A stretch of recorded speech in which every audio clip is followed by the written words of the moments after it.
Semangat jualan lagi setelah nonton video ini. Halo teman-teman, ketemu lagi dengan saya Bimo di channel Bimo Digipreneur. Ya, teman-teman, pagi ini saya akan sharing sedikit tentang mindset. Jadi sebelum saya melanjutkan sharing-sharing di dunia digital tentang marketplace, pagi ini saya sharing tentang bagaimana pentingnya sebuah mindset. Kenapa? Karena pola pikir itu mempengaruhi tindakan, dan tindakan mempengaruhi hasil. Jadi, kalau kita mau mengubah hasil, kita harus mengubah apa? Pola pikir. Banyak sekali orang ingin mengubah hasil itu hanya fokus pada tindakan, sehingga hasilnya tidak berubah. Apa yang diubah dulu? Yang diubah adalah pola pikir dulu. Banyak ingin orang jualan, kemudian putus di tengah jalan, sudah coba cara ini, cara itu, kemudian nggak mencapai hasil yang diinginkan, ya. Karena mereka hanya fokus pada tindakan, ganti cara lagi, belajar ke beda orang lagi, tetapi tidak dirubah pola pikirnya. Nah, maka dari itu di pagi ini saya akan sharing pentingnya pola pikir, ya, terutama pola pikir jualan. Kenapa? Karena di dalam masa pandemi ini saya belajar dua hal yang sangat penting, ya. Yang pertama adalah tabungan itu penting. Jadi kita wajib memiliki tabungan, ya. Di masa pandemi ini tabungan sangat-sangat penting sekali. Kemudian yang kedua adalah jualan online.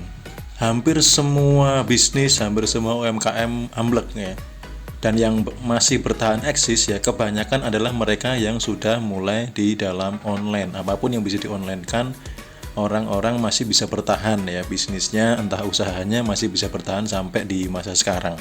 Maka dari itu setelah ini pasti akan banyak orang yang akan belajar jualan online, akan belajar tentang digital marketing. Jadi sebelum saya lanjut sharing-sharing tentang jualan online, saya akan sharing dulu pola pikir. Nah, sebenarnya banyak sekali teman-teman pola pikir dalam jualan, dan saya hanya akan bahas satu saja yang versi saya, menurut saya pribadi itu paling kuat, ya, paling menguatkan saya dalam jualan. Dan saya belajar mindset ini dari mana? Dari sini, dari tukang jual mie ayam, bakso, sate, es degan, ya, semuanya, ya, pada cilok, batagor, ya, kue putu, ya. Teman-teman pernah nggak mengamati ini, mereka pedagang keliling ini, ya? Mereka tuh punya mindset yang sangat-sangat kuat dalam hal berjualan, sehingga mereka masih bertahan. Pertanyaannya, lebih banyak mana antara yang beli dengan yang menolak? Nah, menolak ini bukan berarti langsung ngomong saya nggak mau beli, bukan, ya. Tetapi diam saja itu berarti dikategorikan dalam hal menolak. Salah satu contohnya gini, ada nggak salah satu pedagang keliling yang keliling di daerah teman-teman, yang teman-teman tuh nggak pernah beli, tapi dia nekat keliling terus, dia masih keliling terus di area situ, ya. Contohnya di tempat saya itu, saya paling jarang sekali beli bakso, ya. Jadi kalau ada teng bakso gitu, ya, itu saya nggak beli. Tapi yang saya heran, dia itu setiap hari lewat gitu. Apa sih yang membuat mereka setiap hari lewat? Padahal kalau saya lihat, tetangga-tetangga dekat saya itu juga nggak beli. Kenapa? Karena mereka fokus hanya kepada yang beli. Mereka tidak fokus atau mengabaikan orang-orang yang tidak beli, dan mereka sangat mensyukuri satu mangkok demi satu mangkok, ya. Walaupun dalam satu RT mungkin yang beli cuma satu atau dua, yang menolak sekitar 40-an misalnya.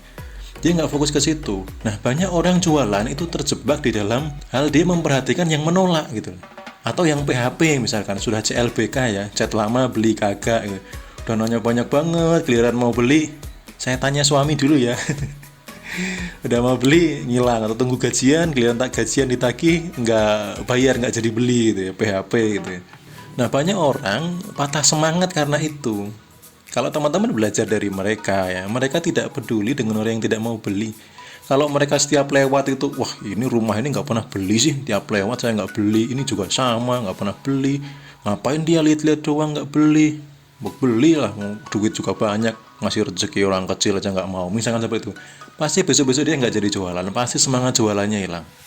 Jadi kalau teman-teman pengen punya mindset yang kuat, entah di jualan online ataupun offline, teman-teman jangan fokus atau abaikan orang-orang yang tidak beli. Teman-teman fokus saja kepada orang yang beli. Syukuri setiap ada satu transaksi syukuri, ya. Fokus kepada orang yang beli, jangan sampai kalah dengan pedagang-pedagang yang keliling tiap hari, yang harus kadang kepanasan atau kena hujan, ya. Jangan sampai kalah dengan mereka. Dan yang tidak kalah penting lagi adalah ini, ya, jangan mau jadi korban omongan tetangga, ya, atau omongan orang lain. Nah, ini yang lagi ngetren bahasanya, jangan menjadi korban ini, ya, korban cocote tonggo, ya. Bahasa tidak enaknya tapi lagi viral nih bahasa ini, ya. Jadi teman-teman ketika jualan, ketika mulai bisnis, abaikan omongan orang atau bahkan mungkin teman atau mungkin saudara yang melemahkan gitu. Jangan sampai teman-teman itu peduli dengan omongan orang yang tidak ahli di bidangnya. Saya punya prinsip, saya akan dengarkan orang yang memang ahli di bidangnya. Jadi misalnya saya sedang jualan online, saya sedang posting di Facebook, lalu ada orang yang nggak ngerti online, komentar ke saya, ngapa sih jualan online? Mending kamu kerja, dapat gaji bulanan pasti. Saya nggak akan dengarkan itu, kecuali dia ahli di bidangnya. Dan ketika teman-teman punya tim, punya teamwork ya, misalkan Anda seorang leader, Anda seorang supplier yang punya banyak dropshipper, atau mungkin ada teman yang lagi nggak semangat jualan lagi, ya coba share video ini. Share video ini, ajak mereka punya mindset yang sama, yuk fokus saja kepada yang beli, jangan mau jadi korban omongan tetangga atau omongan orang lain, jangan sampai kubur mimpi kita hanya karena komentar orang-orang yang tidak ahli di bidangnya. Apalagi orang itu lebih seneng ketika kita berada di kondisi yang sedang tidak enak.